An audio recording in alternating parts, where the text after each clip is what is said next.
Saya Ismunanda Rambo V dari 10 MIPA 4 akan menjelaskan siklus kehidupan Angiospermae. Berikut penjelasannya.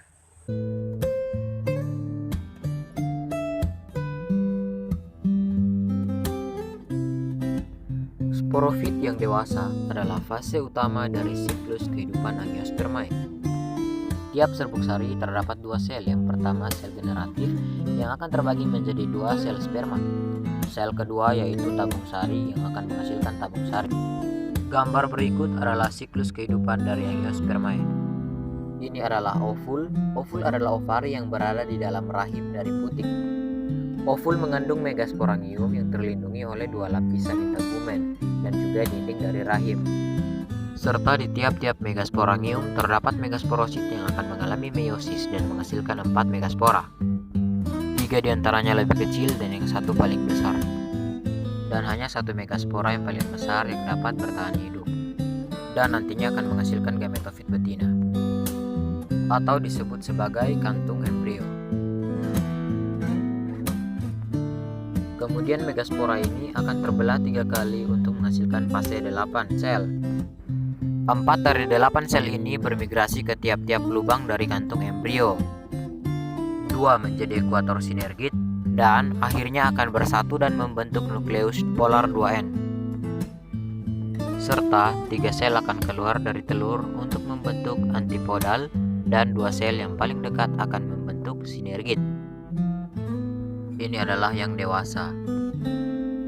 Ketika serbuk sari mencapai stigma, akan muncul tabung sari yang akan berkembang menjadi sari dan kemudian akan memasuki mikrofila.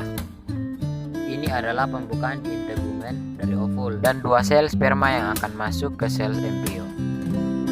Kemudian akan muncul fertilisasi ganda.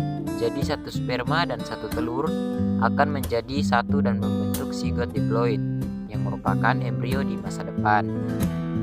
Sel sperma yang lain akan bergabung dengan polar nuklei 2N dan akan membentuk sel triploid yang nanti akan berkembang menjadi endospermae yang merupakan sumber nutrisi.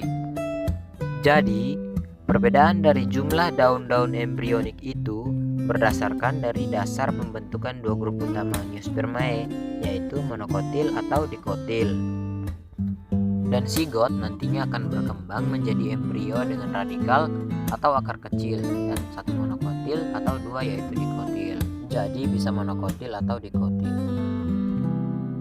Makanan dari biji tersimpan di luar dari embrio. Jadi dalam bentuk karbohidrat kompleks, lemak atau protein.